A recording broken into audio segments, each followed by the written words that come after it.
Guys, please be ready for dictation from the Hindu editorial section dated 5th November 2021. Ready? With the staggering increase in daily fresh coronavirus cases and deaths in much of Europe, the continent has, for the second time since last March, become the pandemic epicenter. The resurgence in daily new cases, which began in early October and restricted to three countries, has since spread and is driven by the Delta variant. The continent reported nearly 2 million new cases last week, the highest since the pandemic began. More than half of the global COVID 19 deaths this month were in Europe.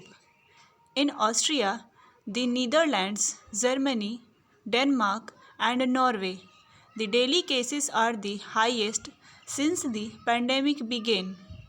Romania and Ukraine reported record high numbers a few weeks ago, with hospitals fast filling up. WHO predicts that there would be extreme stress on hospital beds and intensive care units in many European countries between now and March next year. While the vaccination rates in most countries in Western Europe are higher, Ireland leads the table with over 90% adults being fully vaccinated in early September. The vaccination levels are relatively lower in Eastern Europe. With France setting an example, many countries are now making it difficult for the unvaccinated to freely travel to or enter certain public or even workplaces in an attempt to increase vaccine uptake. And in a first, Austria made vaccination mandatory starting February next year and went into a national lockdown for 3 weeks from November 22. Austria has managed to fully vaccinate about 65% of its eligible population, which is one of the lowest rates in Western Europe. While most of the new daily cases reported are among the unvaccinated, breakthrough infections and hospitalizations are being reported in the fully vaccinated too.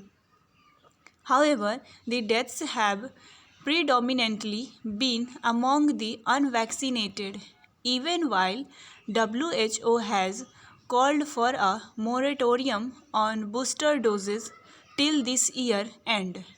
So, vaccines become available to developing countries.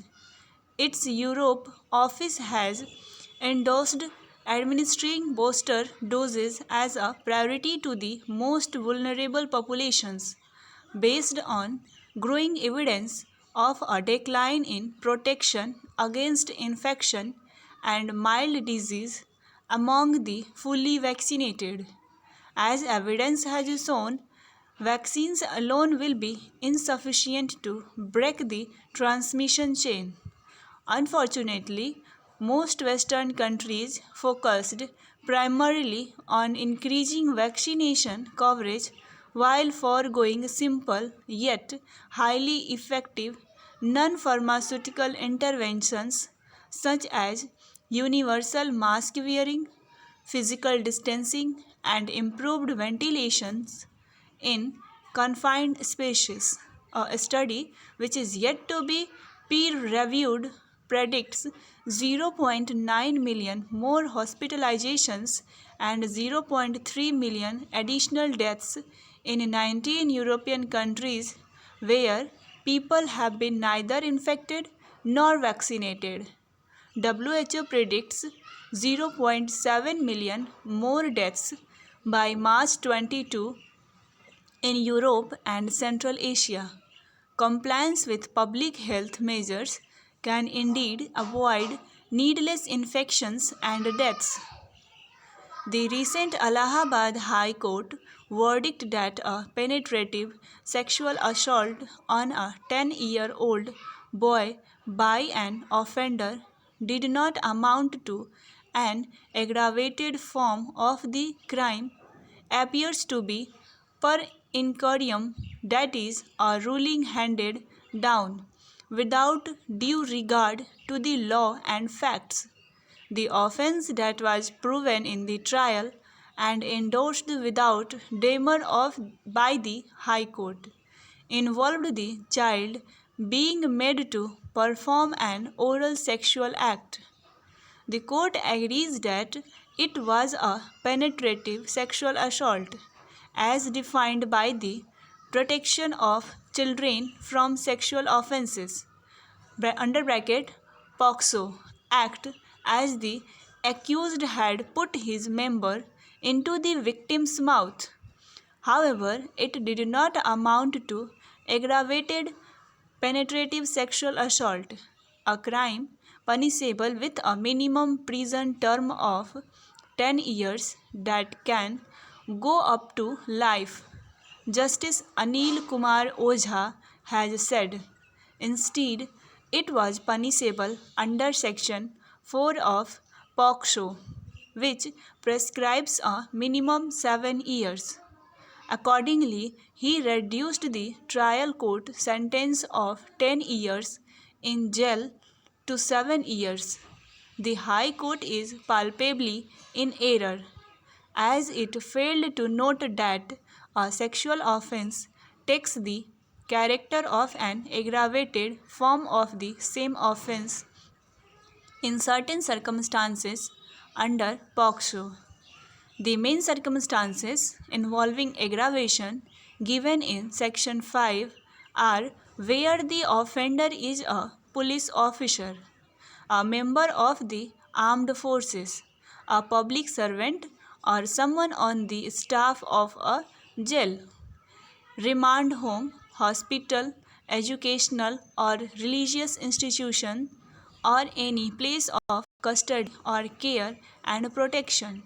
However, these are not the only circumstances where the crime involves a group of offenders or is done repeatedly, or when it pertains to the use of deadly weapons or causes grievous harm or injury, or leads to physical or mental incapacitation, pregnancy, or disease. It is also an aggravated form of the offense. Significantly, Section 5 under bracket M adds whoever commits penetrative sexual assault on a child below 12 years to this list. The High Court seems to have missed either this legal provision while reducing the sentence or the fact that the child was about 10 years old when the offense took place. The fact that the convicted person will stay in jail for 7 years will not obviate the deleterious effect of the ruling that a particular act amounting to a penetrative sexual act does not attract the punishment prescribed for its aggravated form will have on lower courts trying similar cases.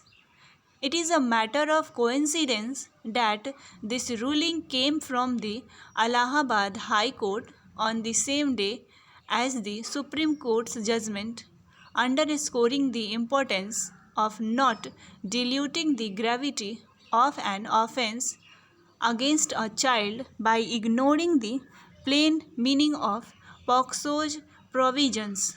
The verdict in Sonu Kushwaha versus State of UP is a fit case for review, as it seems to be based on an error of law.